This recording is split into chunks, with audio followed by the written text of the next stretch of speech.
Welcome back. This is the Bradley University podcast. I am one of your hosts, Angie Cooksey. And I am Ben Jed.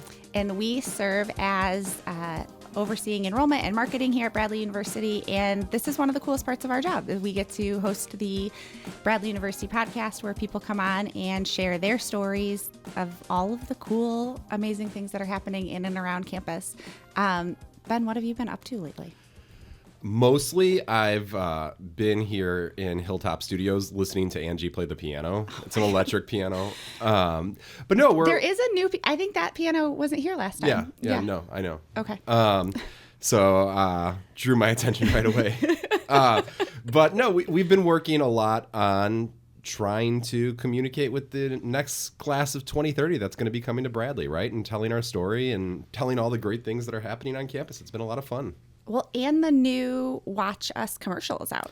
The new Watch Us commercial is out. We had a Super Bowl ad. It's during the Olympics. It's been a lot of fun. It has been a lot of fun. Yeah. And speaking of Watch Us, our guest today is Travis Weaver, who is the Illinois State Representative and one of our adjunct business professors at Bradley. And I am so excited to have him here. Travis, welcome to the Bradley University podcast. Thank you guys so much. There's no place on earth I'd rather be than on the hilltop today with you two fine people.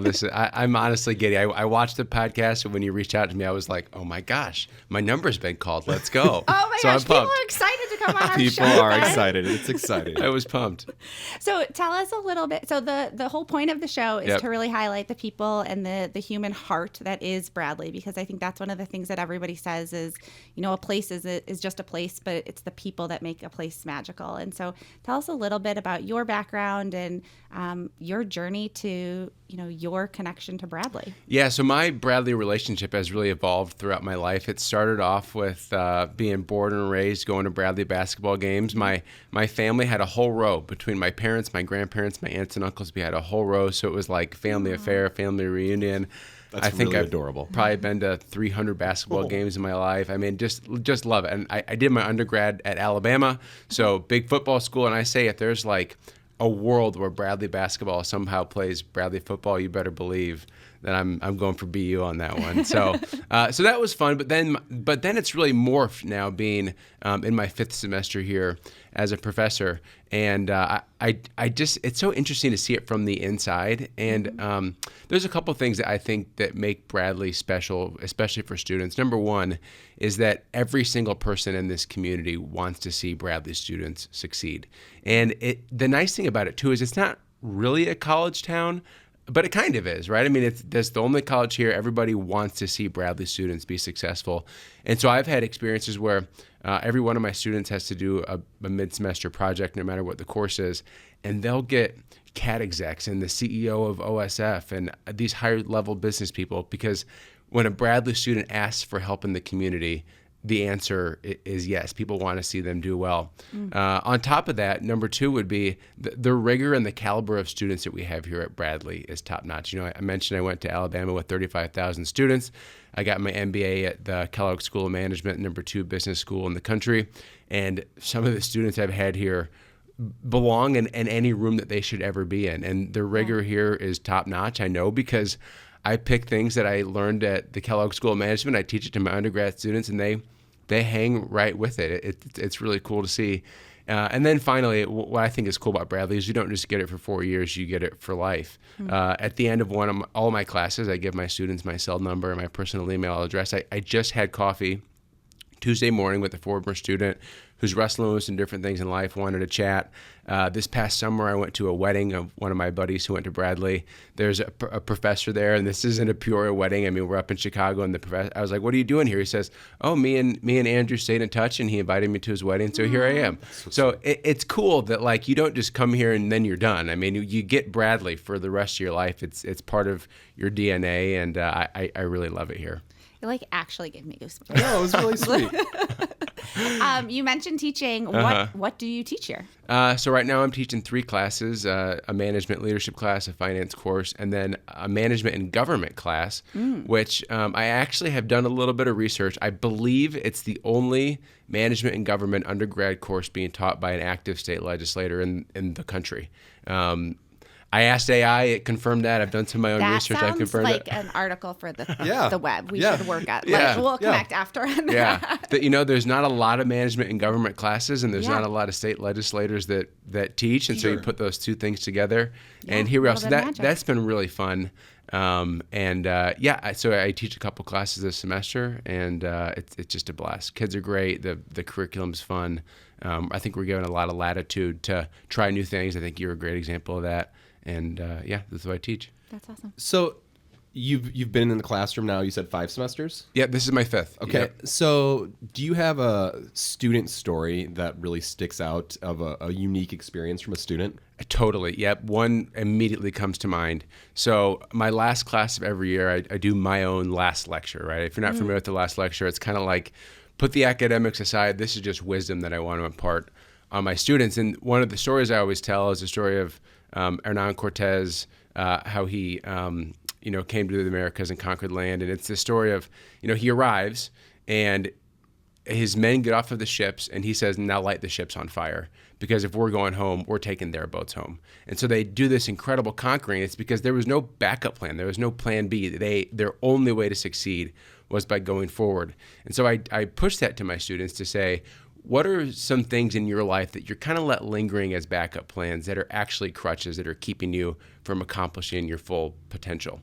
So that's my last lecture. That's one of my last things I leave them with. Then in my final exam, I get a note from this student that says, Professor Weaver, I'm 10 days sober from alcohol because of your burn the ships speech. And we ended up chatting after. And she wasn't like, a problem alcoholic, right? I mean, she's 22 years old, but she had worked at a bar.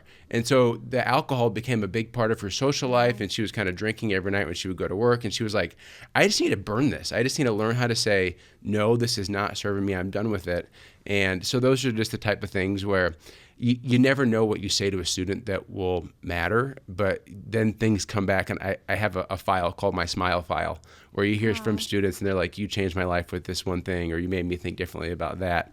And that's what makes it all worth it. That's what makes it so special. Yeah, that's amazing. I wanted to shift gears, but I'm like so caught up in that story, so I needed a second. You mentioned being one of the only, legislators that is teaching. Mm-hmm.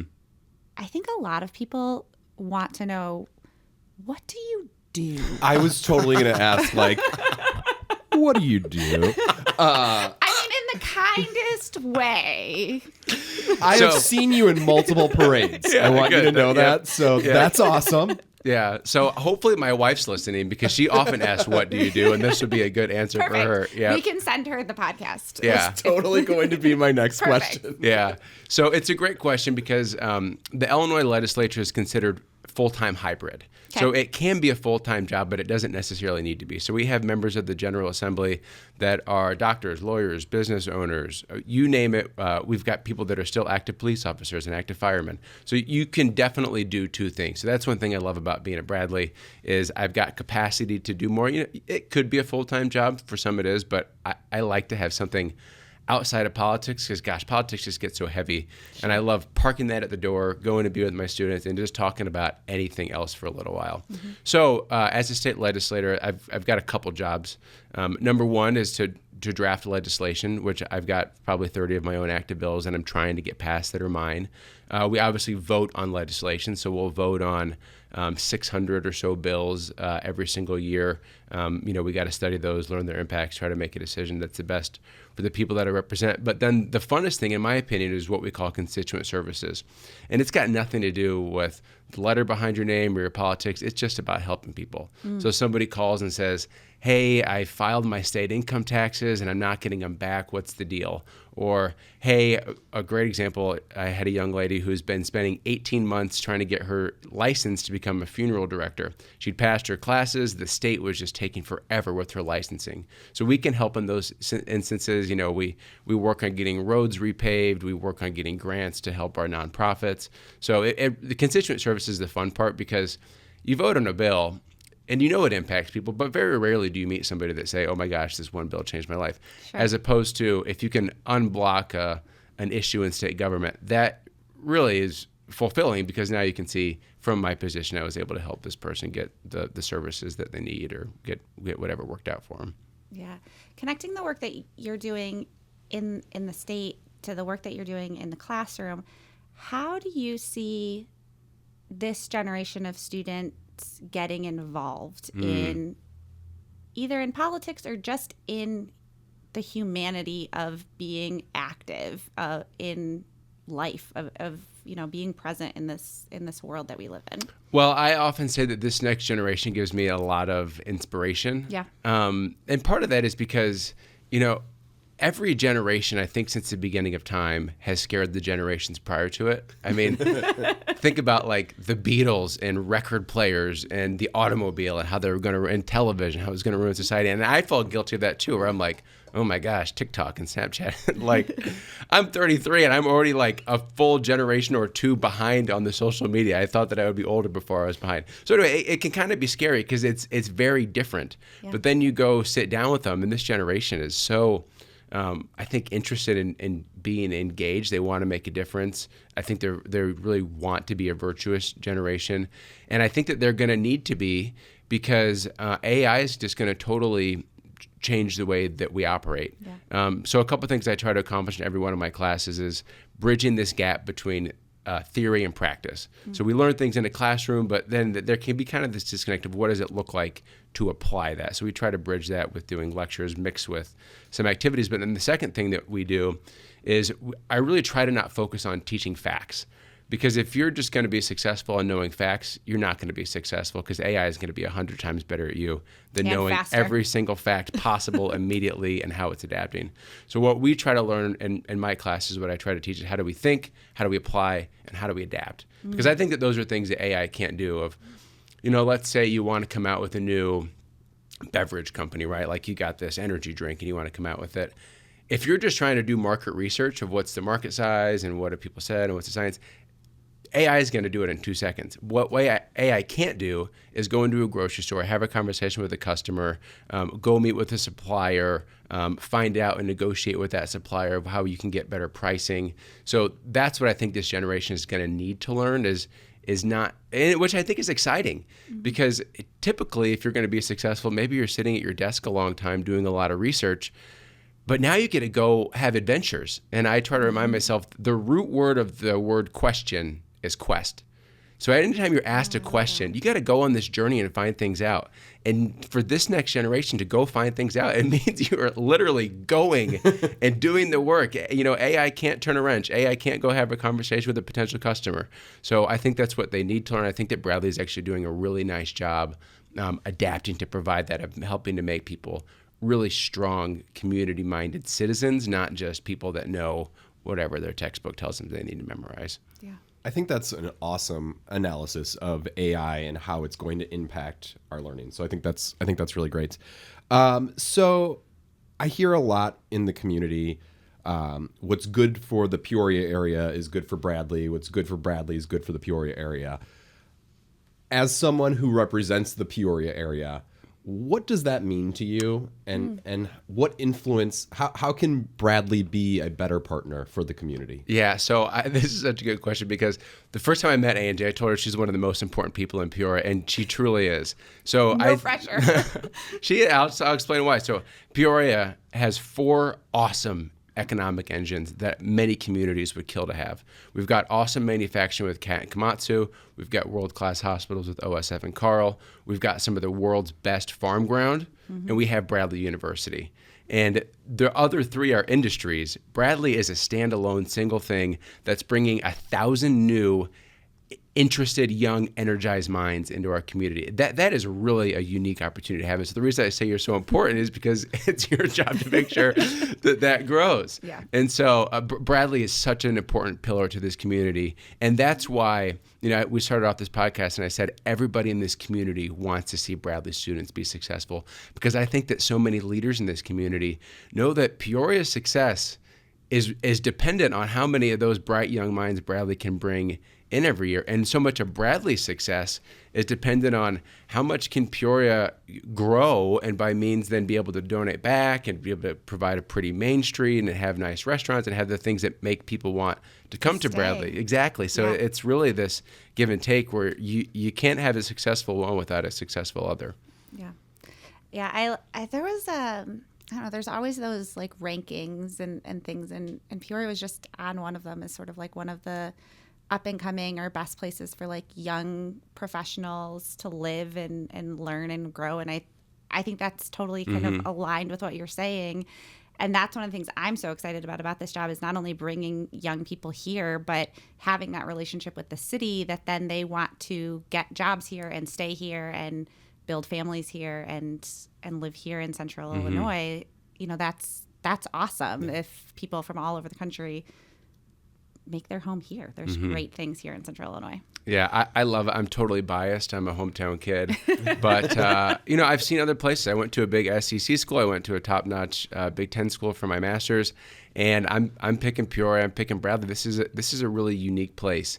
And I think anywhere you go, people can say, oh, there's nothing to do here. Well, do you go try? I mean, you could live in London and say, oh, there's nothing fun to do. I can't make any friends. I mean, you got to have some initiative to go out. And if you do, we've got awesome entertainment. The Peoria Civic Center was a top 50 arena for attendance in the country last year, and a top 50 theater for attendance in the country last year. So there's great acts coming through. There's amazing restaurants. I mean, Ardor, Connected, Jim's. I mean, there's amazing restaurants here.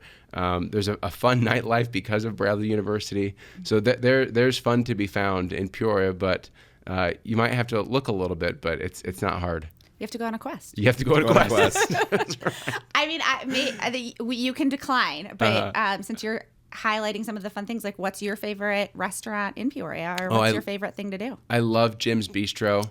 I love Jim's Bistro. And I love the chicken salad. Yeah, it's great. They got a great filet. I'm supposed to make a reservation today. I'm so late on Valentine's Day. Oh my gosh! Now I hope your wife isn't listening. Well, we were hoping to go. You should really give a plug to Jim's Bistro here. Yeah, we would like to have a reservation. So I love that, and I hate to single out Bradley basketball because I love soccer and I love baseball and I love women's basketball. Like, it's all great. Yeah. But there's just something about, when you can pack out Carver Arena with 11,000 Peorians and this team's doing well, and a community that's 150,000, you get 11,000 of them together behind a common goal and things are going well. It's loud. It just ripples throughout the entire Central Illinois community, and it's something that can be really special, and it has been, thankfully, for about a decade or so. They've been really competitive. Yeah, next Saturday is going to be a big game. Big game. ISU Bradley at home. Yeah, we're on 74. We're on 74. Make it loud. All right, so I have a question for you, unrelated to Bradley. Will Alabama football be playing for the national title soon? Oh, man. It's such a hard question because NIL has changed things so dramatically. Yeah. And some for the better. I mean, I think it's important that, if their name, image, likeness is being leveraged, they have a right to be earning part of that. But the downfall of that is you get so much turnover that it's just hard to learn these teams. So Alabama, every college team, has 105 players on their roster. Alabama just is getting 55 new players next year. So the over half of the team is new. And I hope that they get it all figured out because I think that we can make college sports better. It's got to be hard to be a coach right now, right? Totally. Like, because you're not just recruiting new players, you're recruiting your players to stay. Right. And so that's like a whole team every year. Every year. That's crazy. Yeah. But you know what? The beauty of it is we got Alex Schubricks out of it, and he was on fire against Belmont on Monday. He hit a three that I think hit a rafter. I mean, it went so high and splat. We tied 80-80. Oh, that was such an awesome game. That was such an awesome game. Yes, that was fantastic. I'm totally fanboy now. It's just such a blast. Going back to your, row of Weavers, do you have is there somebody that's like a yeller at the game? Like, are you guys quiet fans? Are you? Engaged fans? Since I've become an elected office, I've gotten a smidge quieter. A smidge quieter, yeah. Yeah, but one of my favorite things, and I just said this at the Belmont games with the guy I was sitting next to on Monday, it's so fun when you get these tight games in the second half. Yeah. And you see politicians and business owners and people on the big boards that are like jumping up and screaming and telling the ref their business. And I'm like, only in Peoria do you have like the highest profile people like shouting at the top of their lungs. Everybody turns into a 15-year-old. Totally. My seats are right behind the opposing team's bench, and I'm yelling. And my buddy and I have season tickets. He's sitting next. He's like, "Hey Ben, you're at work, sort of." That's true. That is true. Oh, that's great. What is something that people might not know about you or your Bradley experience? That's a great question. Well, I mentioned a couple of things. Just like growing up in it, my dad was an alum, class of '76, maybe. Was a fraternity brother of President Shadid. That'd be a little known fact. And what I mentioned about It's Not 4 Years for Life, him and that class are still really, really tight. I mean, some of his best friends remain people that he went to Bradley with. So it sticks with you. It does. Well, we ask the same question to everybody as we wrap up the show. And so if you've listened to the show before, you know what the question is, but we get the same response usually every time we ask it. We talk a lot about what people making Bradley so special. And so to put you on the spot a little bit, what makes you, Travis Weaver, what are you unapologetically exceptional at?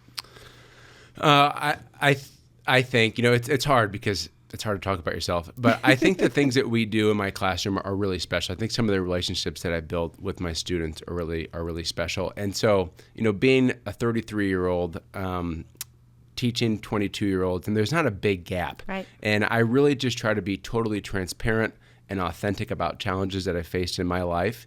And I think that's why I've been able to foster a relationship with students, because I think when people see authenticity, it inspires authenticity. And in my classrooms, we get really open, and there's some times where I'm like, oh boy, I don't know how we got on this subject, but I'm loving it. But I'm also trying to be like, this is kind of a touchy subject that we're getting into. So I'm so proud of my students that we've been a lot of times really able to wade into some controversial waters, and I just shut up and listen. And so I'm really proud that I get to create that environment for my students, and I think it makes the courses that I have really exceptional. I love that. That's cool. Anything you'd like to add before we wrap up today? No, I'm just so honored to be here, and let's go BU. Let's make Bradley the shining star that we all know that it can be. That's awesome. Thank you so much. This has been great. So Thanks, fun. guys. Come back anytime. Thanks, guys. That wraps up another episode of the Bradley University Podcast. We shoot in Hilltop Studios, which is in the lower level of University Hall. If you want to come on the show, as always, you can message Ben, and we'll see you next time. Bye-bye.